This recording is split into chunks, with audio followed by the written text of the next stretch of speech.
Bismillahirrahmanirrahim. Assalamualaikum warahmatullahi wabarakatuh. Selamat jumpa lagi dengan channel Sosio Bakti. Para pembelajar dimanapun Anda berada, bagaimana kabarnya hari ini? Semoga selalu sehat dan bahagia ya. Tidak terasa kita akan melanjutkan materi kita ke materi lanjutan dari kearifan lokal dan pemberdayaan komunitas bagian yang kedua. Masih ingat pembelajaran kita pada kesempatan yang lalu tentang kearifan lokal? Apa yang dimaksud dengan kearifan lokal? Iya, masih ingat ya. Jadi kearifan lokal itu bisa berupa ide, gagasan-gagasan ya, dan juga bisa berupa karya-karya nyata dari masyarakat setempat ya, bisa nilai-nilai hidup yang bijaksana ya, yang untuk bisa digunakan di dalam bagaimana mereka hidup dan bertahan dalam masyarakatnya ya. Jadi sering disebut juga sebagai local wisdom ya. Wisdom itu kebijaksanaan, lokal itu setempat, jadi kebijaksanaan setempat yang biasanya diberikan secara turun-temurun, diwariskan ya dari mulut ke mulut ya, bisa berupa cerita, nyanyian, karya nyata. Kalian kemarin sudah membahasnya, ingat ya, ada bentuk nyata, contohnya adalah arsitektur. Kalau di Indonesia itu luar biasa, arsitektur dari rumah-rumah adat yang ada di Indonesia dari Sabang sampai Merauke ya, masih ingat? Kemudian juga bisa berupa karya-karya yang dituangkan dalam buku-buku kuno ya. Kemudian bisa juga berupa cagar budaya, hasil-hasil karya berupa karya-karya seni di dalam masyarakat Indonesia yang luar biasa nilainya ya, tinggi nilainya. Nah, para pembelajar sekalian juga masih ingat, selain itu ada juga yang karya-karya yang berbentuk tidak nyata ya, seperti petuah yang dituangkan dalam pantun, dalam bahasa, dalam sajak ya, juga cerita-cerita rakyat, bisa juga nyanyian-nyanyian. Nah, demikian itu adalah kearifan lokal, dan ini akan sangat kita hubungkan dan penting, artinya bagaimana akan kita kaitkan dengan pemberdayaan komunitas ya. Nah, apa itu pemberdayaan komunitas? Ya, inilah yang akan kita bahas di dalam materi pertemuan kedua ini dengan sumber daya lokal dan tradisi lokal ya. Nah, mari bersama kita lihat apa yang menjadi kompetensi dasar ya dari materi kita saat ini. Kompetensi dasarnya masih mengacu kepada apa yang sudah kita bicarakan kemarin ya, yaitu 3-4 pengetahuannya. Semua dapat mendeskripsikan pengetahuan bagaimana melakukan strategi pemberdayaan komunitas dengan mengedepankan nilai-nilai kearifan lokal di tengah-tengah pengaruh globalisasi. Jadi masih ada kaitannya dengan globalisasi ya. Jadi semuanya diharapkan bisa nih mendeskripsikan bagaimana pengetahuan kita ya dalam melakukan strategi pemberdayaan ya, dengan mengedepankan nilai-nilai lokal ya, nilai-nilai kearifan lokal yang dimiliki oleh masyarakat. Nah, juga bisa merancang, bisa melaksanakan, melaporkan aksi pemberdayaan komunitas dengan mengedepankan nilai-nilai kearifan lokal di tengah-tengah pengaruh globalisasi. Jadi para pembelajar sekalian, tentunya kalau disebutkan tadi tentang kearifan lokal, itu akan sangat tergantung nanti bagaimana kita bisa merancang, melaksanakan, melaporkan aksi pemberdayaan. Tentu tergantung di mana kita ada atau di mana kita ditugaskan ya. Kalau dalam kampus itu ada penugasan untuk pengabdian kemasyarakatan ya, itu sangat dibutuhkan sekali pemahaman tentang kearifan lokal dalam sebuah masyarakat ya. Nah, tujuan pembelajarannya apa? Nah, tujuan pembelajarannya adalah melalui pengamatan, literasi, dan diskusi diharapkan semuanya dapat mengidentifikasi berbagai sumber daya lokal dan tradisi lokal yang terdapat dalam masyarakat, dapat menganalisis kegunaannya dalam pemberdayaan komunitas, serta menunjukkan peran partisipasi masyarakat, serta dapat menggunakan pemahaman tersebut dengan sikap ingin tahu, peduli, bekerja sama, dan bertanggung jawab. Iya, jadi masih ingat ya dari pembelajaran kita yang lalu, kita ambilkan contoh bagaimana sebuah masyarakat dengan kearifan lokalnya mampu bersuasembada pangan. Masih ingat ya? Di mana itu? Oh iya, di Sukabumi, di Desa Ciptagelar. Kita ambil contoh dari video tim Wasdog. Terima kasih. Yaitu apa? Di desa tersebut mereka bisa bersuasembada pangan, yaitu dengan kearifan lokal yang mereka miliki. Apa saja masih ingat? Iya, yang pertama adalah mereka melarang menjual hasil beras ya keluar. Nah, hasil panen beras ini hanya untuk masyarakat setempat sehingga mereka mampu untuk bertahan lumbung-lumbung padinya ya. Kemudian yang kedua adalah mereka membuat kebijaksanaan, memiliki sebuah kearifan yang disebut dengan menanam secara serentak ya. Nah, ini juga ternyata punya khasiat meminimalkan terjadinya serangan hama tikus dan sebagainya ya. Kemudian yang ketiga adalah mereka memiliki sebuah pengetahuan sangat luar biasa mengatur bagaimana tata letak daripada persawahan ya, mana yang untuk persawahan, mana yang untuk perumahan ya. Kemudian mana yang hutan lindung yang merupakan bagian terbesar yang tidak boleh diganggu gugat ya. Kemudian ada hutan yang bisa diolah. Ini adalah sebuah pengetahuan yang sangat luar biasa yang ternyata sangat berguna buat bagaimana masyarakat Ciptagelar itu bisa bersuasembada pangan. Nah, para pembelajar sekalian, tentunya kalau kalian mengamati di banyak daerah di Indonesia dari Sabang sampai Merauke, tentu banyak sekali juga memiliki kearifan-kearifan lokal sehingga mereka bisa bertahan hidup dengan apa yang dimiliki dari masyarakatnya ya. Nah, sebelum kita lanjut dalam pembahasan, kalau dianggap video ini bermanfaat, ayo kita beribadah. Silakan like, kemudian komen, ya share, dan bagi yang belum subscribe ya. Terima kasih semuanya. Semoga dukungan kalian terhadap channel Susio Bakti menjadi amal ibadah buat kalian semuanya. Nah, para pembelajar, kita lihat dulu yuk bagaimana gambaran tentang adanya sebuah pemberdayaan dan bagaimana kira-kira nanti kita bisa kalian semuanya juga bisa paling tidak merancang, mencetuskan bagaimana dengan kemampuan yang kita miliki kita melakukan pemberdayaan di masyarakat terdekat kita ya. Nah, ini ada sebuah contoh video di sebuah desa ya. Nah, ini kalian apa yang kalian lihat di sini? Iya, orang berdagang ini gerabah ya.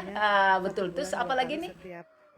Ini desanya sangat asri sekali, di hutan bambu, di bawah-bawah pohon bambu mereka berdagang. Ya, memang ini namanya nih Napoedang Ronde ya. Ini adalah penyajian perdagangan kuliner khas tradisional ya. Ini ada di desa Papringan, Ngadi Prono, Temanggung, Jawa Tengah ya. Ini kalian lihat di sini semuanya ini makanan apa? Iya, kuliner tradisional yang menggiurkan, dijual dengan sesuatu hal yang menarik, penyajiannya bersama ya masyarakat setempat gitu. Dan apa yang menariknya ini supaya wisatawan tertarik ditata demikian ya, sehingga mereka bisa tertarik untuk datang ya. Kemudian yang menarik juga ini bambu menjadi alat tukar ya, bambu papringan ya menjadi alat tukar yang biasanya sudah ditukarkan lebih dulu di pas masuk tiket untuk waktu membayar tiket masuk ke sini ya. Nah, ini rupanya hal-hal yang menarik ya. Nah, hal-hal yang seperti ini tentunya adalah suatu hal yang bisa menambah satu tambahan pendapatan bagi masyarakat setempat dalam berusaha di bidang kuliner ya. Kuliner tradisional yang mungkin bagi pendatang jarang sekali menikmatinya ya. Nah, ini bisa bersama-sama datang ke sini dan ini sangat menarik ya. Siapa yang sudah pernah ke sini tentu juga pengen ke sini lagi ya. Penjualnya ramah tamah ya.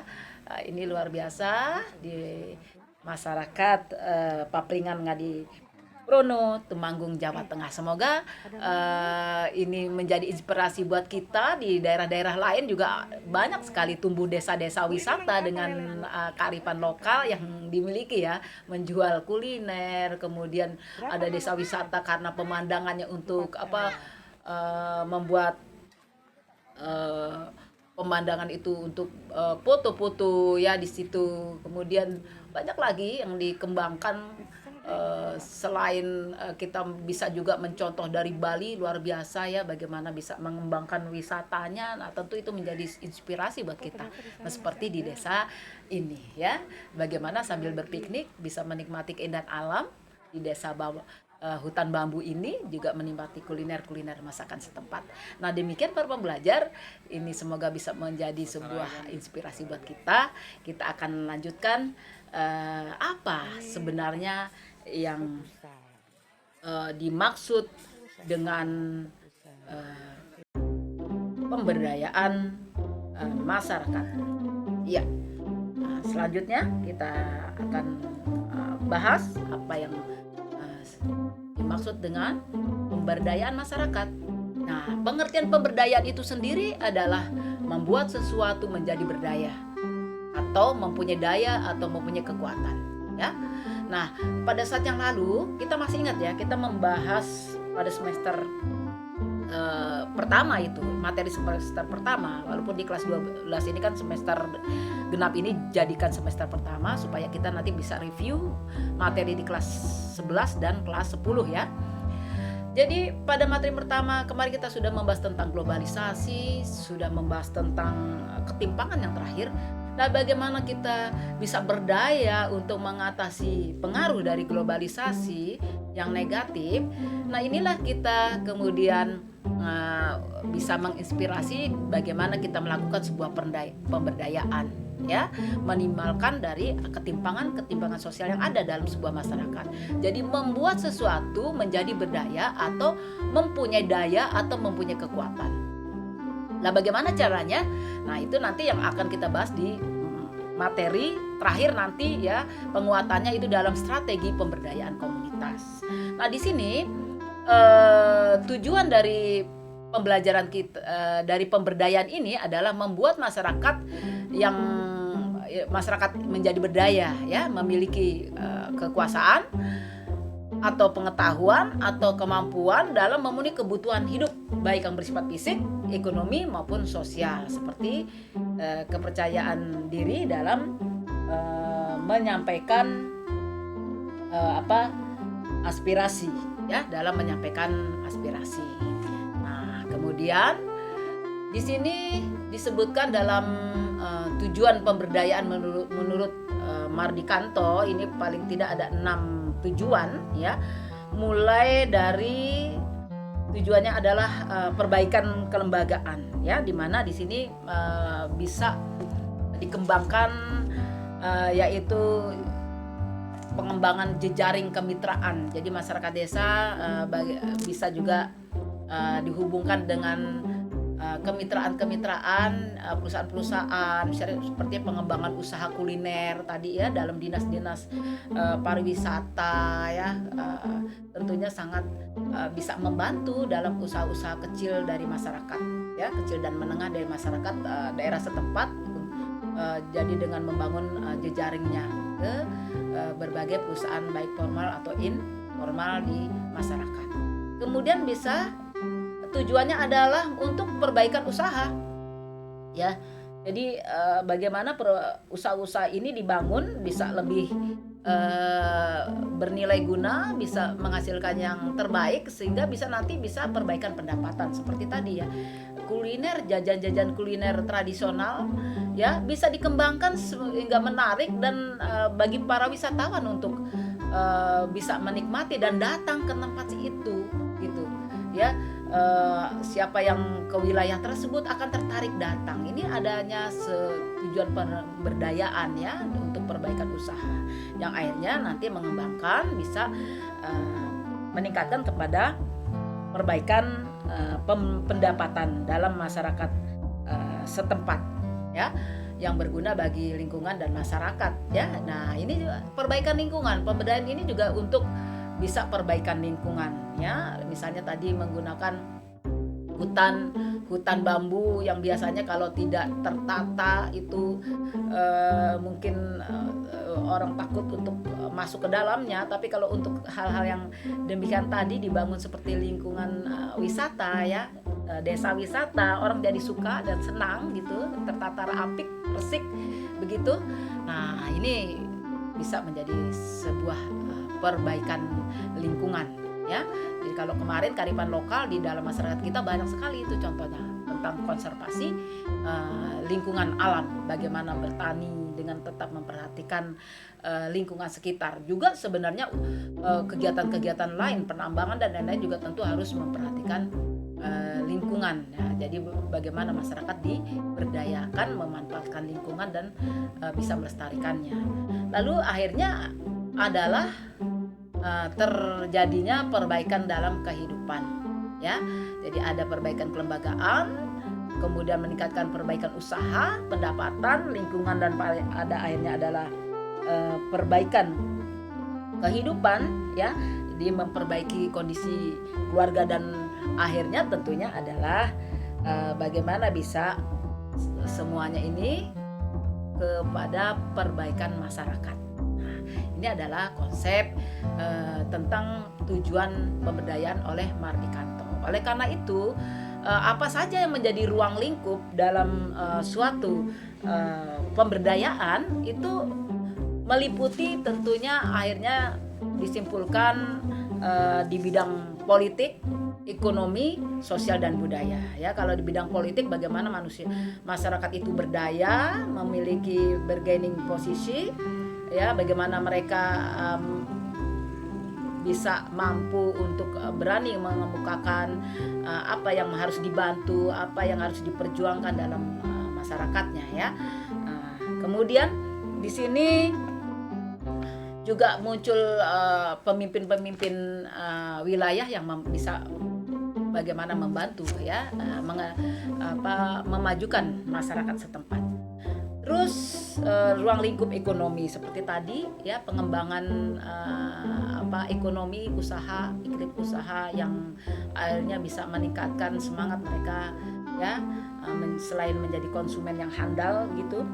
Di sini juga bisa meningkatkan ya bagaimana kemampuan mereka meningkatkan penghasilan ya, sehingga bisa tadi menangkal tentu pengaruh negatif dari globalisasi, tentang bagaimana pengaruh negatif yang menyebabkan mereka lebih cinta kepada hasil karya dari luar. Kemudian ruang lingkupnya juga di sini kalau kita lihat tadi melingkupi hal-hal yang berkaitan dengan sosial dan budaya. Jadi sumber daya manusia ya. Di sini bagaimana bisa dilakukan peningkatan SDM dari keterampilannya, dari pengetahuannya ya, sehingga masyarakat paham benar tentang bagaimana memperbaiki dirinya dan lingkungannya ya. Sehingga juga ruang lingkup yang lain mereka sadar untuk bagaimana melestarikan lingkungannya. Nah, para pembelajar tentunya paham ya apa yang dimaksudkan. Nanti untuk strategi lebih lanjut dari aspek pemberdayaan akan kita bahas lebih lanjut nanti di dalam pertemuan berikut ya, di bagian ketiga. Nah, tadi kita singgung pemberdayaan komunitas. Apa yang dimaksud dengan komunitas ya? Jadi di sini komunitas itu sendiri adalah individu atau orang-orang yang mempunyai kesamaan karakteristik seperti kesamaan geografi, kultur, ras, ya, agama, atau keadaan sosial ekonomi yang setara. Ini namanya komunitas. Kalian juga tentunya memiliki komunitas-komunitas ya. Kalau komunitas kalian itu apa? Yang biasanya ada. Berdasarkan apa? Hobi, bisa kesamaan hobi ya. Kemudian minat tentunya ya. Jadi kultur tuh kebiasaan-kebiasaan. Nah ya, bisa berupa hobi, bisa berupa minat dan lain-lain. Nah, kita lihat dari Kuncaraningrat di sini. Apa yang dimaksud dengan komunitas? Ya. Nah, kalian punya komunitas bersepeda, hobi bersepeda. Kalau sekarang PJJ, komunitas apa? Kelompok belajar, ya. Nah, Kuncaraningrat menyatakan adalah kesatuan hidup ya yang menempati suatu wilayah nyata yang berinteraksi menurut sistem adat istiadat serta terikat oleh suatu rasa identitas dalam komunitas ya. Jadi ada ciri dalam komunitas. Kalau kalian komunitas bersepeda ya cirinya kalian hobi bersepeda ya. Begitu. Nah, kemudian sekelompok orang yang tinggal di daerah dan memiliki hubungan untuk berinteraksi dengan satu dengan yang lain. Nah, ini menurut George Hillery ya, yang ketiga. Lalu wahid, yang kedua, adalah sekelompok individu yang tinggal pada suatu wilayah tertentu, memiliki nilai-nilai keyakinan dan minat yang relatif sama. Nah, minat kalian apa? Yang sama. Nah, itu biasa akan membentuk komunitas yang sama. Serta adanya interaksi satu sama lain untuk mencapai tujuan itu. Ya. Kemudian yang keempat ini menurut WHO ya, yaitu kelompok sosial yang ditentukan oleh batas-batas wilayah, nilai-nilai keyakinan dan minat yang sama, serta adanya saling mengenal dan interaksi antar anggota masyarakat yang satu dengan yang lainnya. Nah, ini kita kaitkan dengan konsep maksudnya bukan ya, maksudnya konsep pemberdayaan ya. Pemberdayaan kita ambil nih dari Ivy 1995 ya. Bahwa pemberdayaan itu, karena pemberdayaan komunitas yang dimaksud tadi adalah disebutkan sebagai empowerment atau memberi daya ya. Jadi power itu kekuasaan atau kekuatan kepada pihak ya, memberi kekuatan atau power atau kekuatan atau kekuasaan kepada pihak yang kurang berdaya. Jadi memberi kekuatan kepada pihak yang kurang berdaya. Pihak yang kurang berdaya itu yang mana? Ya, yang ini yang dimaksudkan pemberdayaan komunitas ya. Jadi kalau ada di dalam komunitas yang dianggap kurang berdaya, berkaitan dengan pengaruh-pengaruh negatif dalam globalisasi, tentu kita diharapkan tadi mampu untuk menyusun strategi pemberdayaan. Nah, para pembelajar sekalian, bagaimana menyusun pemberdayaan ini? Tentunya kita harus memahami apa yang menjadi modal dalam komunitas ini. Ya, apa yang menjadi modal yang bisa dikembangkan sehingga bisa melancarkan kegiatan pemberdayaan komunitas. Nah, hal ini maka kita harus mengenal apa yang menjadi sumber daya lokal dalam masyarakat. Apa itu sumber daya lokal? Ya, kalian sekarang tinggal di mana? Di kota, di desa. Kemudian ciri-ciri tempat tinggal kalian, khasnya, identitasnya apa? Ya, kalau masyarakat kalian misalnya ada di daerah yang memiliki pemandangan yang indah, gitu ya. Nah, ini sumber daya lokalnya tentu adalah pemandangan yang indah tadi untuk dikembangkan menjadi objek-objek wisata yang menarik ya. Nah, ini bisa dikembangkan. Kemudian apa? Ada yang mungkin tinggal di wilayah pedesaan dengan sistem perladangan ya, tentu ini sumber daya lokal yang bisa patut dikembangkan. Bagaimana ladang-ladang yang dimiliki oleh masyarakat ini bisa menjadi sumber daya hidup buat mereka ya. Nah, sumber daya itu sendiri ya, sumber daya lokal itu adalah sumber daya yang berada di lokasi setempat dan mudah untuk didapatkan, diakses atau dikelola ya. Sumber daya apa? Pertanian, dapat juga bisa berupa sumber daya alam, manusia ya. Manusianya itu ya tua muda semua ya, apalagi yang sedang produktif ya. Kalau kalian usia pelajar ya, bisa membantu menyarankan apa yang positif buat masa depan ya kan.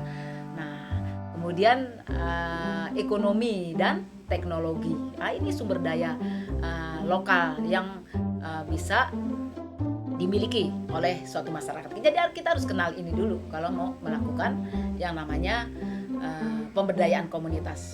Apa yang menjadi ciri-ciri sumber daya lokal yang dimiliki oleh komunitas kita ini menurut sumber Brandly ya. Sering baca ya, silakan literasinya dikembangkan.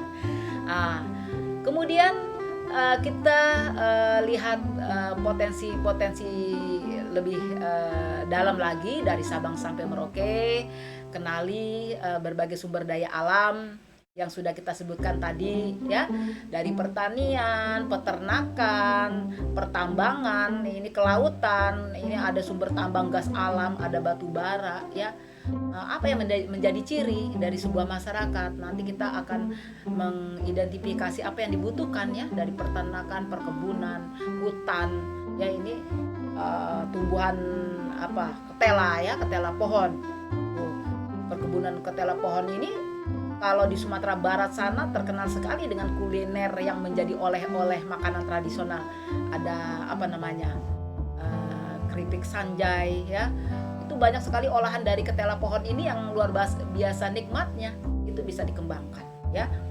Kemudian sumber daya lokal yang lain berupa keragaman budaya dan tradisi lokal ya. Keragaman budaya di berbagai daerah, mulai dari budaya itu kalau disebut budi dan daya ya. Kalau C Klukon ada unsur-unsur budaya universal, itu ada 7, itu luas. Budaya itu bukan sekedar cuma kesenian berupa tari-tarian ya, tetapi meliputi 7 unsur budaya universal ya.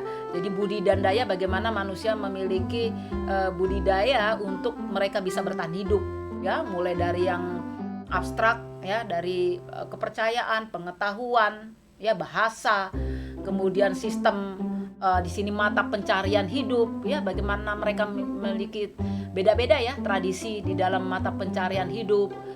Kemudian yang abstrak tadi seni ya, tari-tarian seni, kemudian bagaimana sistem perlengkapan hidup.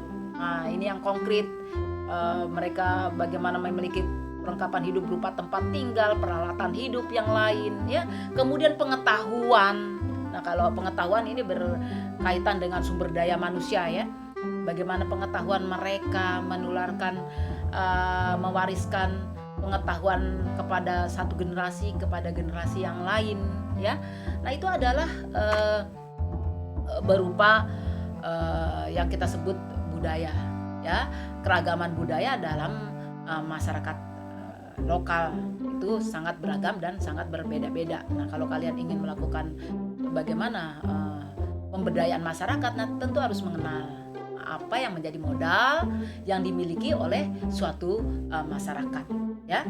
Bagaimana sumber daya manusianya, apa keterampilan yang dimilikinya, dan bagaimana sumber daya alam yang dimilikinya, begitu ya. Seperti tadi sudah disebutkan di masyarakat Sumatera Barat, di Minang ya, di Padang, di Minangkabau, itu hasil olahan ketela, ubi ketela ini bisa menjadi lezat dan menjadi sumber ya usaha yang luar biasa ya. Itu karena apa? Kemampuan sumber daya manusianya mengolah menjadi makanan yang digemari, makanan yang nikmat yang bisa digemari. Nah, itu juga di berbagai daerah banyak sekali kuliner-kuliner seperti tadi jajan pasar ya, itu yang juga menjadi minat dan menarik wisatawan dan menjadi usaha-usaha. Kalau di Jogja itu ada bakpia pato ya, ada gudeg gitu. Kalau di Jakarta ada apa? Ada asinan ya, ada gado-gado. Nah, itu semuanya adalah berbagai keragaman budaya lokal dan bagaimana mereka memiliki kemampuan untuk mengembangkan dan mengolahnya. Nah, inilah yang harus dipahami buat kalian yang akan mengembangkan pemberdayaan komunitas. Nah, terus apa kaitannya? Nah, berikut kearifan lokal dengan program pemberdayaan komunitas, gitu ya. Di tengah pengaruh globalisasi, seperti kita sebutkan tadi, kita mengenali berbagai kearifan lokal yang dimiliki oleh masyarakat dalam mengembangkan alam, gitu, yang mereka miliki dari perkebunan, peternakan, pertanian ya di sini. Ini adalah jalan ya. Kearifan lokal itu, bagaimana tradisi dan budaya mereka, ini adalah jalan untuk melakukan pemberdayaan komunitas. Ini kaitannya.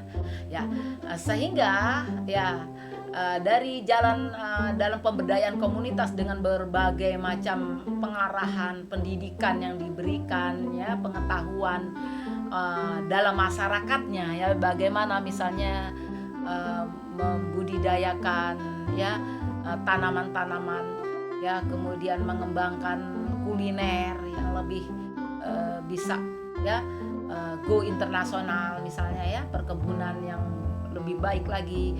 Ini adalah